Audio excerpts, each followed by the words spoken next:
కానీ మొన్న ఈ మధ్య మీరు బాగా ఎమోషన్ అయినట్టున్నారు. ఏది అసలు ఏది తాగిపోయి చనిపోయిన దానికి అసలు ఈ విధంగా చేశారని. అవును, అదే కదా. ఇప్పుడు వాళ్ళు పెయిడ్ ఆర్టిస్టులు అంటున్నారు. ఎవరు పెయిడ్ ఆర్టిస్టులు? పాపం వాళ్ళు ఆప్తులను కోల్పోయి అంత బాధతో వ్యధతో వాళ్ళు వచ్చి మాట్లాడుతున్న వాళ్ళు పెయిడ్ ఆర్టిస్టులా కనపడుతున్నారా? పోనీ అందులో క్రిస్టియన్స్ కూడా ఉన్నారుగా, ఒక క్రిస్టియన్ ఫ్యామిలీ కూడా ఉందిగా. అంటే వీళ్ళంటే ఏదో మరి ఈ బీజేపీ సపోర్టర్స్ అనుకో, అసలు దుర్మార్గం అది. బాధితులు ఎవరో ఒక కుటుంబంలో వ్యక్తిని కోల్పోయిన వాళ్ళు వచ్చి జరిగినట్టుగా చెప్పడం అసాధ్యం. అందులో క్రిస్టియన్ ఫ్యామిలీ కూడా ఉంది. ఆ తండ్రిని కోల్పోయిన కూతురు చెప్తుంది, మా నాన్నని కల్మా చదవమన్నారు, ఆయన చదవలేకపోయాడు, కాల్ చేశారు అని. మరి దాన్ని ఏమంటారు? ఎవరు పెయిడ్ ఆర్టిస్టులు ఇక్కడ? అందుకే నాకు చాలా బాధేసింది. వీళ్ళు జరిగిన సంఘటన, ఇంత దుర్మార్గమైన సంఘటన జరిగినప్పుడు కనీసం సంఘీభావం తెలపడం కానీ, పశ్చాత్తాపం తెలపడం కానీ, వాళ్ళకు మద్దతుగా మాట్లాడడం కానీ పక్కన పెట్టేసి ఇంకా టెర్రరిస్టుల కంటే దారుణంగా బిహేవ్ చేస్తాను. అందుకే నేను మా ఛానల్లో చాలా ఘాటుగా మాట్లాడాను. వీళ్ళు ఏం చేశారు? ఈ పెద్ద మనుషులు మళ్ళీ తాగి చచ్చిపోయిన ఒక వ్యక్తిని, ఆ యాక్సిడెంట్ని తీసుకెళ్ళి మతం రంగు పులిమారు. వీళ్ళు చేసింది అది. కానీ ఇప్పుడు వాళ్ళు వచ్చి ఆల్రెడీ మతం పేరుతో జరిగిందాన్ని ఇక్కడ మతంతో సంబంధం ఏంటో అడుగుతున్నారు. వీళ్ళు ఎంత ప్రమాదకరం మీకు అర్థమవుతుందా? డేంజరస్ మెంటాలిటీ వాళ్ళది. ఇందులో ఇప్పుడు గౌరవనీయురాలు షర్మిల గారు ఏమంటున్నారు? మణిపూర్లో క్రైస్తవులు చచ్చిపోయారంట. ఇప్పుడు వక్ఫ్ బోర్డుకు సంబంధించి ఇది ఒక మతం అంట, కానీ అక్కడ చనిపోయింది మాత్రం హిందువులు కాదంట. మణిపూర్లో కుకీలు, మైతేయులు 2 వర్గాలు కొట్టుకుని చచ్చిపోతే, అందులో ఇప్పుడు కుకీల్లో హిందువులు ఉన్నారు, క్రైస్తవులు ఉన్నారు. ఇటు హిందువులు ఉన్నారు, క్రైస్తవులు ఉన్నారు. ఈ 2 వర్గాలు కొట్టుకున్నాయి. కానీ అక్కడ మతం వచ్చేసింది. హిందువులు క్రైస్తవులను చంపుతున్నారని చెప్పి ప్రాపగాండా చేశారు. ఇప్పుడు వక్ఫ్ బోర్డులో పేద ముస్లింలకి ప్రయోజనాలు చేకూర్చే అంశాలు మేము చేరుస్తున్నాం అని చెప్పి ప్రభుత్వం చెప్తుంది. మరి అందులో మరి హిందువులు వెళ్ళి ముస్లింల మీద దాడి చేయడం ఎక్కడ ఉందో ఆవిడకే తెలియాలి. ఈ 2 తీసుకొచ్చేసి ఇప్పుడు అక్కడ జరిగినటువంటి మతం పేరుతో జరిగిన దాడి మాత్రం మతానికి సంబంధం ఏముందని అడుగుతుంది. ఇంకా దౌర్భాగ్యకరం ఏంటంటే నరేంద్ర మోదీ గారిని టెర్రరిస్ట్ అని చెప్పి సంబోధించింది. ఆవిడ మీద దేశద్రోహం కేసు పెట్టాలి ఖచ్చితంగా. ఇప్పుడు కాంగ్రెస్ వాళ్ళు మాట్లాడుతున్నటువంటి కొన్ని మాటలు మధ్య సిద్ధరామయ్య గారు, ఇప్పుడు నేనేం బీజేపీ ప్రతినిధిని కాదు, బీజేపీ అధికార ప్రతినిధి కాదు, నాకు పార్టీతో సంబంధం లేదు. కానీ ఒక దేశభక్తుడిగా చెప్తున్నా, ఒక బాధ్యతాయుతంగా ఒక హిందూ సంస్థ ప్రతినిధిగానే చెప్తున్నా. ఇప్పుడు సిద్ధరామయ్య అనే వ్యక్తి మాట్లాడే మాటలని పాకిస్తాన్ సపోర్ట్ చేస్తుంది, పాకిస్తాన్ కోట్ చేస్తుంది. అంటే పాకిస్తాన్కి అనుకూలంగా మాట్లాడుతున్నారా వీళ్ళు? వాళ్ళు ఏమంటున్నారు? నరేంద్ర మోదీయే టెర్రరిస్ట్ అని పాకిస్తాన్ వాళ్ళు అంటారు. ఇప్పుడు షర్మిల గారు అంటున్నారు. అంటే వీళ్ళు మాట్లాడేవి, పాకిస్తాన్ మాట్లాడేవి సేమ్ ఉంటున్నాయి. ఇప్పుడు అందుకని సోనియా గాంధీని, రాహుల్ గాంధీ అప్రమత్తం అయ్యారు. కొద్దిగా ఎవరు పడితే వాళ్ళు నోటుకు వచ్చినట్లుగా మాట్లాడొద్దు అని చెప్పి వాళ్ళు ఏదో అల్టిమేటం ఇచ్చారని చెప్పి వార్తలు వస్తున్నాయి. కానీ ఆ ఐడియాలజీ ఎక్కడికి పోద్ది వీళ్ళకి? అంటే లోపల అది కొంచెం అణిచిపెట్టినంత మాత్రాన ఆ భావజాలం పోదు కదా. రేపు పొద్దున అసలు యుద్ధం వస్తే వీళ్ళు పాకిస్తాన్ సపోర్ట్ చేస్తారా, మన వైపు ఉంటారో కూడా డౌటే నాకు. ఇప్పుడు కాదండి, ఇప్పుడు అక్కడ ఒక క్రిస్టియన్ చనిపోయారు, తర్వాత ఒక ముస్లింకి సంబంధించిన అతను చనిపోయారు. ఓకే, వీళ్ళిద్దరు లేదనుకుందామండి, ఓన్లీ హిందువులే చచ్చిపోయాను, వీళ్ళు మద్దతు తెలపరా? మాట్లాడలేదుగా. ఇప్పుడు చాలా మంది, ఇప్పుడు పాస్టర్లు మొన్న ఒక యాక్సిడెంట్ మీద పెద్ద రాద్ధాంతం చేసిన వాళ్ళు ఎంతమంది పాస్టర్లు ఈ టెర్రర్ అటాక్ మీద మాట్లాడారు చెప్పండి. వాళ్ళకి హిందువులు అంటే లెక్కలేదు, హిందువులు ప్రాణాలు పోయినా లెక్కలేదు, అసలు మతం పేరుతో చంపినా లెక్కలేదు. ఒక యాక్సిడెంట్ని తీసుకొచ్చి హిందూ మతం మీద వేసేయాలి.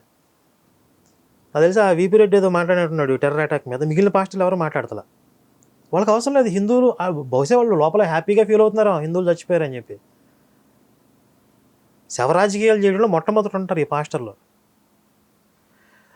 ఇప్పుడు నాకు అసలు విడ్డూరం ఏంటంటే, అక్కడ కొంతమంది లోకల్గా ఉండేటటువంటి కాశ్మీరీలు దాడి జరుగుతున్న సమయంలో వీళ్ళకి సహాయం చేశారు. వాళ్ళు మాత్రం ముస్లింలు అని చెప్తారు. వాళ్ళకి మతం పేరు చూస్తున్నారు, ముస్లింలు సహాయం చేశారు. చంపిన వాళ్ళు ముస్లింలే కదా, వాళ్ళకి మతం ఉండదంట. అసలు విడ్డూరం అర్థమవుతుంది. వీళ్ళు సహాయం చేసిన వాళ్ళు ముస్లింలే, చంపిన వాళ్ళు ముస్లింలే. కానీ ఇక్కడ మతం తీసుకొస్తున్నారు, ఇక్కడ మతం తేవట్లా. వీళ్ళేమో మానవత్వంతో చేశారు, వీళ్ళేమో మతం పేరుతో, ఒరిజినల్గా వీళ్ళు మతం పేరుతో చంపారు. కానీ మతం పేరుతో చంపిన వాడినేమో మతం తేవట్లా, మానవత్వంతో చేసిన వాడు మతం తీసుకొస్తున్నారు. అంటే ఇక్కడ సహాయం 2 విధాలు ఉందండి.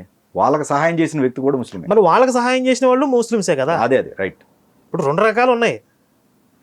ఇప్పుడు షఫీ గారును, సిరాజ్ రెహమాన్ గారు ఇలాంటి వాళ్ళు అందరూ వచ్చి చక్కగా ఇస్లాం అంటేనే శాంతి మతం, శాంతి సందేశం. ఖురాన్ ఏం చెప్తుంది అంటే అనవసరంగా ఒక వ్యక్తిని చంపితే గనక మొత్తం మానవాళిని అంతటినీ కూడా మీరు చంపినట్లే అని ఖురాన్ చెప్తుంది అంటున్నారు. మరి అదే ఖురాన్లో అవిశ్వాసులను చంపితే స్వర్గం వస్తుంది, 72 మంది కన్యలను ఇస్తాడు అని చెప్పి ఖురాన్లో ఉంది అని చెప్పి చాలామంది ఎక్స్ ముస్లిమ్స్ చెప్తున్నారు, మేం కాదు. అందులోంచి బయటకు వచ్చినటువంటి ముస్లిమ్సే ఇది ఇంత జుగుత్సాకరంగా ఉంది కాబట్టి మేము ఇందులోంచి బయటకు వచ్చేస్తాం అని చెప్పి మాట్లాడుతున్న వాళ్ళు ఉన్నారు కదా. మీరు దాన్ని దాచేసి ఇది మాత్రమే ఉంది, ఇదే ఖురాన్ అన్నట్లుగా చెప్తే ఎలాగా? ఇప్పుడు సమస్య ఎక్కడుంది? సాహిత్యంలో ఉందా? ఇప్పుడు దైవ గ్రంథంగా భావిస్తున్న దానిలో ఇలాంటి ఒక తీవ్రవాదం, ఉగ్రవాదాన్ని ప్రోత్సహించే వ్యాఖ్యలు ఉన్నాయనుకోండి, అది దాని ద్వారా ఇన్ఫ్లుయెన్స్ అయ్యే వాళ్ళని కంట్రోల్ చేయడం అందరికీ సాధ్యం కాదు. కొంతమంది దానికి ఇన్ఫ్లుయెన్స్ అవ్వరు, కొంతమంది అవుతారు. మేము అవ్వట్లేదు కదా అంటే మరి అయ్యేవాళ్ళు అవుతున్నారు కదా. కరోనా వల్ల అందరూ చచ్చిపోలే. కరోనా వల్ల హెల్త్ పరంగా ఎవరైతే వీక్గా ఉన్నారో వాళ్ళు చచ్చిపోయారు. కానీ కరోనా అటాక్ అయినా మేము బ్రతికే ఉన్నాం కాబట్టి కరోనా చంపదు అంటే ఎలాగా? హ్యూమన్ ఎథిక్స్, వాల్యూస్ తక్కువగా ఉన్న వాళ్ళు ఇన్ఫ్లుయెన్స్ అవుతారు. కాబట్టి ఆ సాహిత్యం లేదనుకోండి, వీళ్ళు ఇన్ఫ్లుయెన్స్ అవ్వరు, ఆ ఫోర్స్ కలవకపోతే. కనుక భవిష్యత్తులో కూడా ఇలాంటి అటాక్స్ జరగటానికి మీ ఇస్లాం సాహిత్యం ఒకవేళ కారణం అవుతుందా? దాన్ని ఎలా అంటే మానవాళికే ముప్పు కదా ఇది. వాటిని మార్చుకోవచ్చు, ఆ లైన్స్ వరకు తీసేసుకోవచ్చు కదా. అది తీసేసే రైట్స్ ఎవరికి ఉన్నాయి అనేది వాళ్ళకే తెలియాలి. Okay okay. అసలు తీసేయడానికి ఫస్ట్ వీళ్ళు ఒప్పుకుంటారా? ఇప్పుడు ఎవరైతే పెద్ద మనుషుల్లాగా మాట్లాడుతున్నారో మా మతం అలా చెప్పట్లేదు, ఇదిగో క్లియర్గా ఉంది కదా అని చూపించినా కూడా దాని అర్థం అది కాదు అని చెప్పి దాన్ని వక్రీకరించే ప్రయత్నం చేస్తారు తప్ప తప్పును ఒప్పుకునే ప్రయత్నం చేయరు. ఒకవేళ ఒప్పుకున్నారు అనుకుందాం, మేము దీన్ని ఈ భాగాన్ని తొలగిస్తున్నాం లేదా ఈ భాగం ఈ కాలానికి అన్వయం కాదు అని చెప్పారు అనుకోండి, వాళ్ళు టెర్రరిస్టులు, వాళ్ళ మత పెద్దలు వేరు కదా. ఆడేవాడు తీసేయడానికి అసలు ఒరిజినల్ ఇదే ఖురాన్, మనం నమ్మేదే ఖురాన్ అని చెప్పి ఆ ఉగ్రవాదాన్ని నేర్పించే మత పెద్దలు ఎవరో ఉంటారు, వాళ్ళు బోధిస్తూనే ఉంటారు కదా. ఓకే. ఇప్పుడు బైబిల్లో కూడా మతం పేరుతో చంపడం ఉంది, నా మతం కాని వాళ్ళ మీద దాడులు చేసి చంపడం అనేది ఉంది. కాకపోతే క్రిస్టియానిటీలో ఈ ఆధునిక యుగంలో అంత హింసా మార్గంలో వాళ్ళు లేకపోవడానికి కారణం ఏంటంటే వాళ్ళకి న్యూ టెస్టిమెంట్ అని వచ్చింది. దానికి క్వైట్ ఆపోజిట్గా వచ్చింది.